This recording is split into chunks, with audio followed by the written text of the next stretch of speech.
Hey guys, and welcome to a combo day. Yeah, I forgot to film something for both Saturday and Sunday, so today's just going to be a topic video that's probably going to take about the same amount of time as 2 normal videos would be. So hopefully that'll make up for it. This video is going to talk about the different theories I think could be possible for both Hyrule Warriors and the new Zelda U game. So if you're not into that, you might want to click out here now, but if you want to listen to some interesting theories, stay tuned. I'm going to start with what I think might happen with Hyrule Warriors in regards to some of the villains, because I feel like we've been hearing a lot about the new characters and the playable characters, but we haven't really heard much about the villains. Like, we haven't even seen them move at all yet. And that's something I really want to see, because the villains are what make a game interesting. Having a character in that villain, it makes the game so much more satisfying when you're fighting them. I mean, think about Gitterheim. He is flamboyant and just all around, he brings an energy that you wouldn't think a villain would, and it makes the character interesting, and it makes it more interesting when you have to fight him. So let's start with Wizzrow. This guy is created from the energies captured from different sorcerers, people in general over the years. Sia manifested him into this form, and now we have a blind servant who will serve anyone who has the most power. Keywords right there, who has the most power. He will blindly serve who he thinks is the most powerful. Right now he's serving Sia because she is the one that created him, and she is kind of the motherly figure at the moment. Motherly. But I get the feeling that it could go a few different ways in regards to how his character could work. I mean, just because Sia created him doesn't mean he's going to follow her all the time if he doesn't think she's the most powerful. So I get the feeling that this could go in a few ways. One is that he could betray Sia eventually and start following a new figure sometime throughout the storyline. Just boom, he sees a new powerful figure and he goes there. Another theory I could think of is that he's already serving someone more powerful. It's just that Sia manifested him, so he's helping her. That doesn't necessarily mean he is completely loyal to her. I mean, we have Ganondorf coming back at the end of the newest trailer, because we see the evil eyes and the red eyebrows and, oh, who is that? Come on, it's Ganon. With Ganon coming back, a lot of people are thinking he could be playable, and I think that is a viable option. Ganondorf being playable would bring a lot of interesting aspects to the game. And I mean, who hasn't wanted to play as Ganon who doesn't play Super Smash Bros? Another thing that could happen, what else have Zelda games done in the past? Oh, hey, Ultimate Evil, Ganon's back, I mean, I would hope they wouldn't do that, so I am hoping for the playable character option just so they don't bring Ganon as the Ultimate Evil back again. While Ganon is an Ultimate Evil, this isn't canon. So this could be like some kind of alternate timeline where even though he is evil, he's not like the big evil, and who knows how he could be interlaced into this game. And of course we can't forget Volga. This guy is one that has brought a lot of theories connecting him to Volvagia because he looks so similar in the character design. Now that is a viable option. A lot of the things I think about with this character is that he could be the one bringing all these dragon enemies in, because if you look at a lot of the trailers, you'll see dragon enemy, dragon enemies, dragon enemies. So he could be like the ringmaster or something of all these dragons, keeping them fighting for Sia, who he also serves loyally. Although I feel like he's going to be a bit more loyal than Wizzrow, so we'll see how that goes. Another thing that could be possible with him, he could maybe eventually turn into Volvagia.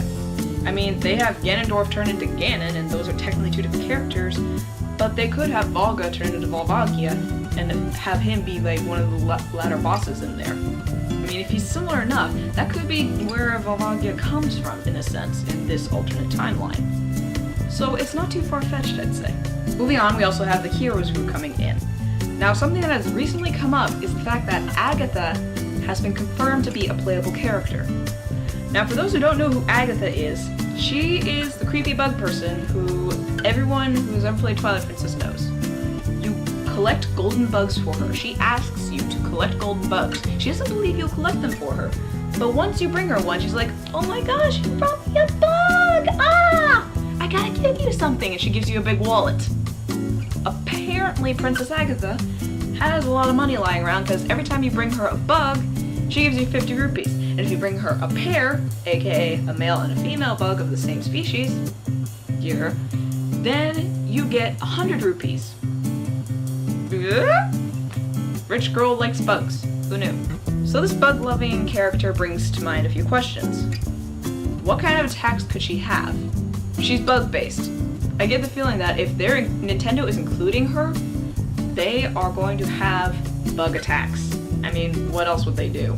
So something like a swarm of locusts, I don't know, or a swarm of any bug. They could have that be one of her major massive attacks where she glows and it's just like, golden bugs attack. But that brings to mind what she could do for minor attacks. Unless she's controlling bugs and having them fight for her, like she's slashing and all of a sudden the row of bugs comes out. It's like ants come and attack. Or she sends fire ants to attack them. I don't know. It's interesting because of that aspect. I can see a bunch of large scale attacks involving bugs just because that's what I think most people think of. But what could she do with a smaller amount? Someone I talked to thought about the fact that she could have like praying mantis hands for all of a sudden. So that begs the question, would she be magic based then? Or would she be like controlling? It's just an open field as to what they could do for those attacks. Not to mention how she would fit into the story. I don't know much about the Dynasty Warriors series, so I don't know if there's actually ever any storyline to these games, but it's a Zelda game. I'm really hoping for story, especially given how much depth these characters are getting so far. If there's no story, I'm gonna be like, We also have an original character, as it seems, named Lana. A lot of people think she was gonna be the person who turns into Sia. Like, this is Sia before she goes bad, because the storyline behind Sia is that she was possessed by some form of evil, and she was a good sorceress before, but then love failed, and she's like, oh no, heartbroken, okay, evil now. But given the fact that Nintendo has given this new character named Lana, the only way that could be true is if this is Sia before and her name is Lana. It's entirely possible, but yeah, who knows. My original thinking with this character was that she was going to be the manifestation of a fairy, because Link still has a fairy in the game. That's how he talks, essentially.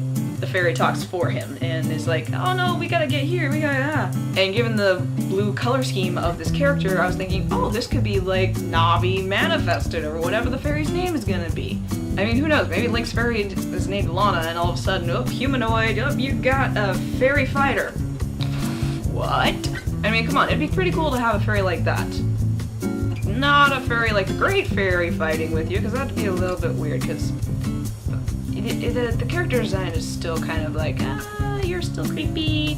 But if you were to have a fairy fighter, then you could have a few different aspects, because she could probably be precise in her targeting. I mean, think about it. Navi is used to help you target enemies and make sure you are staying locked onto them. And that could be a feature for having this kind of a fighter.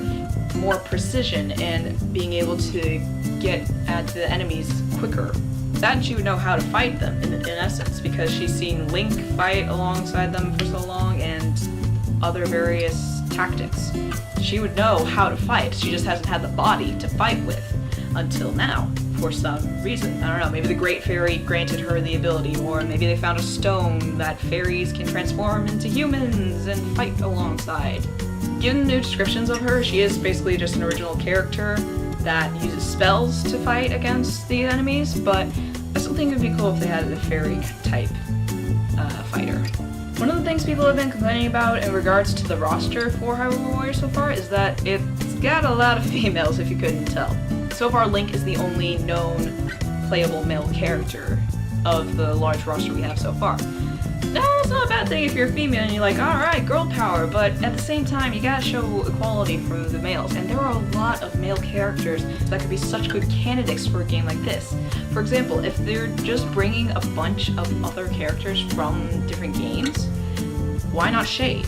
Shade is the character that teaches Link through Twilight Princess the 7 secret techniques throughout the game. You go to a Howling Stone, you howl as a wolf, and you do a duet with the Golden Wolf, and then you find the Golden Wolf when you're turned into human form, and you perform the different techniques with them. You learn them. He passes them on to you. Think about this for a second. A dead character who knows probably vast more techniques than just those, who has more advanced sword techniques to offer up in a game like this. Link has a lot of bare basics, and he can use a lot of items, but Shade, the hero Shade, would know so many more sword techniques. He would probably just be a character that specifically for swords, unless he has a few magical abilities being from beyond the grave. But it'd still be a cool idea. I mean, think about it. His major attacks could involve golden wolves coming to his aid, or he could even turn into the golden wolf and attack the enemies every now and then. I mean, considering they seem to be taking a lot of characters from Twilight Princess and putting them into these games, it's not that far-fetched. Impa is taking a lot from her Skyward Sword model, so it is possible they could bring characters from other games as well. Like, for example, I think it'd be cool if they added Girahim in just for like a twist. Even if they added him in as a villain, the art style is still pretty similar to Skyward Sword, that it'd be really cool to see him added into that. If he was a fighter or not, I don't know what they would do with that, but they could be creative, and adding his character to the game, whoo, that would be so cool. Having touched upon most of what I want to talk about with Hyrule Warriors, let's move on to Zelda U, shall we? This game is part of the timeline, so where on the timeline could it be? A lot of people are speculating different things. There are theories for both before and after Skyward Sword, and considering Skyward Sword is at the very beginning officially of the timeline right now, that could be a game changer. I personally believe it could be after Skyward Sword. Considering the fact that Zelda and Link have both descended down back to the surface after living in Skyloft for all these years, it is possible that they could have started up families and found, I don't know, maybe they found more people who were still on the surface. And once they found those people, they started forming new colonies, new farms, and just cultivating the earth to start anew, to live on the surface, a dream that many people from the sky have only had. Because remember, during Skyward Sword, no one in Skyloft really knows about what's below. Everyone thinks there's nothing below the surface. Until Link and Zelda finally go down and they realize, oh my gosh, there's this entire new world to explore. So they stay. And as they explore through the different areas that they've come to find, they find different technologies from the olden days that they start to refurbish and reuse, after having, of course, awakened the previous monster that we've seen. This could also be a prequel to Skyward Sword just as easily. I mean, this could be the civilization before the Great War happened, where Demise was like, give me the Triforce, and the goddess was just like, no! This could be a build-up to it. These inventions could already have been in place, these could be the people that created the robots, and they are just living their lives without really any thought of war coming to mind. This is before the power of the Triforce is really noticed amongst the people. It isn't until Demise starts sending his troops or his minions. But the only thing I have against that theory is the fact of how ancient the monster in the promo video is. It's been there for years before it's been appearing to reactivate. So unless there's like a really ancient civilization that's before this time, which is entirely possible of course, I feel like it's a little bit off to be a prequel. But then again, we could see the creation of the little robots from Leonero Desert and see what life was like before the desert became a desert, essentially. So it could easily go either way. It could be a prequel or could be a sequel, direct either way. I see it more potentially being a sequel in the fact that it would just be interesting to see this world afterwards. Then again, seeing the world before would also be pretty interesting. Now, a theory I read online a little while ago was also that it could be in the Wind Waker timeline because of certain aspects of the land are in certain places. It could be the mountains. The mountains are really emphasized here, and in the Wind Waker, the emphasis is put on the fact that the islands that are now amongst the Great Sea were once the mountains of what was Hyrule. So it is entirely possible in that sense, because there could be civilizations built on top of the mountaintops, there could be civilizations built just everywhere, and these would be the things you discover underneath. And of course, Hyrule Castle would be pretty low to the ground, and there you have the sunken area. There's just a few theories I've thought of while looking into more depth of the different games. And this is one of my favorite parts to do when a new Zelda game is coming out. It's like, what could happen? I mean, more so as of late, of course, but I love looking at what could be in these games. I think that's what a lot of Zelda fans enjoy. I think I'm done enough damage for today. Thank you guys so much for watching, and I hope to see you again tomorrow where more stuff will happen. And less Zelda stuff, I promise. I know some of you guys don't know what the heck I'm talking about. Doodles.